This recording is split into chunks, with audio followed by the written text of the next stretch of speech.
একজনে কোশ্চেন করলো যে ফুটবল খেলতে যে ওনার হাঁটু ঘুরে গিয়েছে 15 বছর আগে, তো ওনার এসিএল অপারেশন হয়েছিল।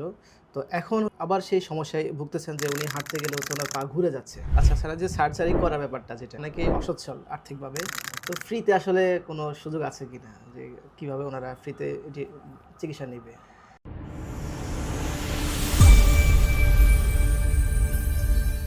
আসসালামু আলাইকুম। অর্থ ইনসাইট উইথ ডক্টর নোমান এই ফেসবুক পেজ এবং ইউটিউব চ্যানেলে অনেকে কমেন্ট করেছেন। তো সেখান থেকে আজকে শুধুমাত্র লিগামেন্ট এবং মেনিসকাস ইনজুরি নিয়ে আমরা কয়েকটি কোশ্চেনের উত্তর জেনে দিব। আমি রেদন মাহমুদ। আজকে কথা বলবো আর্থোস্কোপিক, আর্থোপ্লাস্টি ও ট্রমা সার্জন ডাক্তার আব্দুল কাদের নোমান স্যারের সাথে। আসসালামু আলাইকুম স্যার, কেমন আছেন? ওয়ালাইকুম সালাম, আলহামদুলিল্লাহ।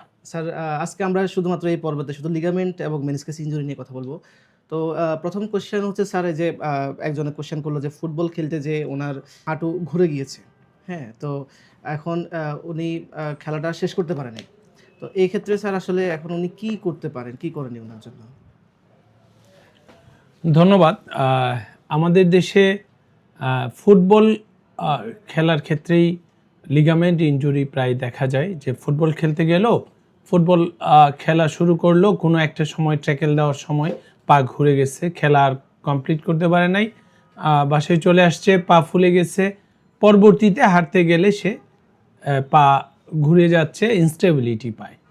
এটা মূলত হচ্ছে পায়ের যে লিগামেন্ট আছে হাঁটুর, সেই লিগামেন্টের মধ্যে একটা অন্যতম লিগামেন্ট হচ্ছে এসিএল, অ্যান্টেরিয়র ক্রুশিয়েট লিগামেন্ট। এই যে লিগামেন্টটা আছে, এই লিগামেন্টটাই এই ফুটবল খেলার সময় প্রায়ই এটা ইনজুরি হয়।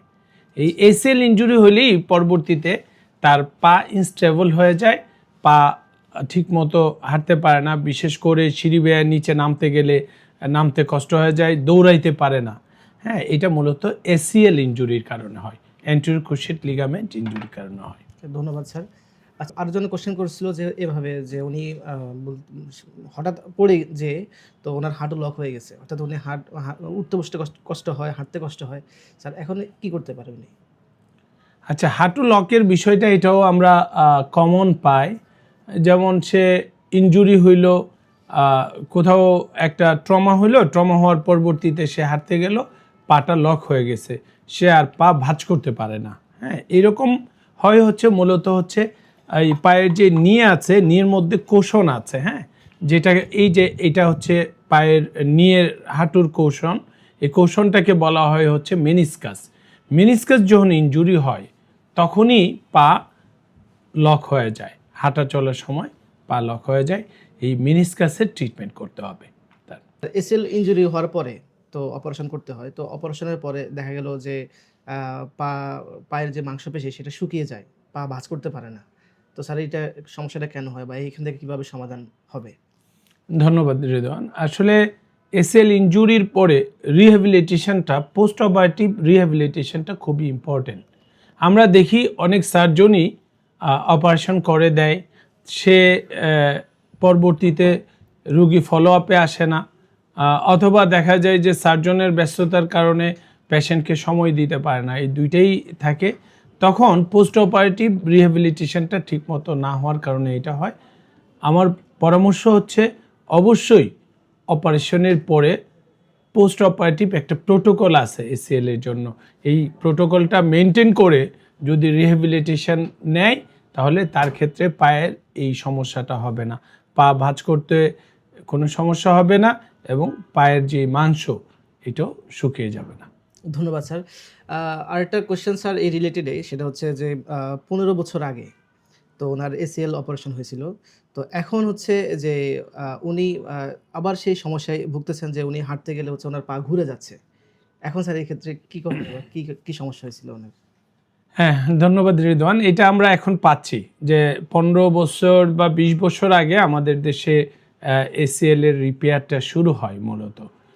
তখন যে এসিএল রিপেয়ার হয়েছে সেটা 15 বছরে তার এসিএল এর রিপেয়ারটা অনেক ক্ষেত্রে আমরা পাই যে লুজ হয়ে যায়, তার যেই বাটন ইউজ করা হয় অথবা স্ক্রু যেগুলো ইউজ করা হয়েছিল পরবর্তীতে লিগামেন্ট বিভিন্ন কারণে লুজ হয়ে যেতে পারে।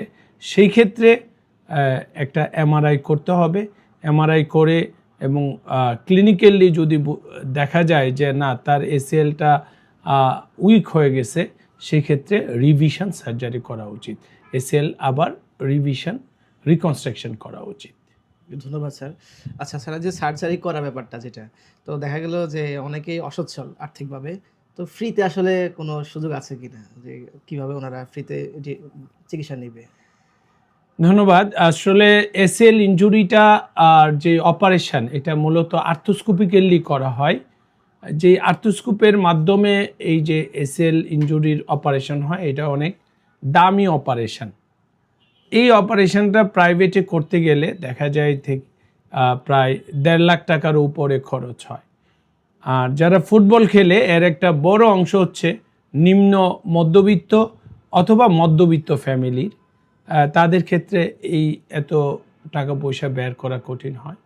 সেই ক্ষেত্রে যাদের এত টাকা ব্যয় করতে পারবে না, আমার পরামর্শ থাকবে বাংলাদেশের ক্ষেত্রে বিএমইউ, যেটা বাংলাদেশ মেডিকেল ইউনিভার্সিটি, যেটা পিজি হসপিটাল নামে পরিচিত, সেখানে আর্থ্রোস্কোপি বিভাগ আছে, সেখানে যেতে পারে। অথবা নিটুর, যেটা পঙ্গু হসপিটাল নামে পরিচিত, এখানেও ফ্রি এই আর্থ্রোস্কোপির অপারেশন করা হয়। চাইলে যারা গরিব, নিম্ন মধ্যবিত্ত বা মধ্যবিত্ত, যাদের টাকা পয়সা সমস্যা আছে, তারা এই বিএমইউ অথবা নিটুরে আসলে তার অপারেশন ফ্রিতে করতে পারবে। ওকে, ধন্যবাদ স্যার। অনেকে হয়তো বা প্রশ্ন আমাদের কমেন্টে লিখবে যে স্যার আমাকে একটু হেল্প করেন, যে আসলে আমি ফ্রিতে করতে চাচ্ছি। তো আসলে ওনারা যদি পঙ্গু হসপিটাল অথবা আপনি যেটা বললেন যে বিএমইউ, সেখানে যদি যায়, আশা করি সেখান থেকে ওনারা যদি কর্তৃপক্ষের সাথে কথা বলতে পারে, সেখান থেকে হচ্ছে ওনারা সলিউশনটা পাবেন ইনশাল্লাহ। তো ধন্যবাদ স্যার, আসলে আজকে আপনাকে সময় দেওয়ার জন্য স্যার। আমাদের এই লিগামেন্ট এবং মেনিসকাস ইনজুরি নিয়ে আপনি অনেকগুলো উত্তর দিয়েছেন, থ্যাংক ইউ স্যার। আপনাদের পক্ষ থেকেও অনেক কোয়েশ্চেন আসতে পারে, যদি সেই কোয়েশ্চেনগুলো আপনার কমেন্ট বক্সে আপনারা লিখতে পারেন, ইনশাল্লাহ আমরা চেষ্টা করবো যে থার্ড যে পর্ব হবে সেখানে আপনাদের কমেন্টের উত্তর দেওয়ার জন্য। আপনাদেরকেও ধন্যবাদ। জি, আসসালামু ধন্যবাদ। আলাইকুম।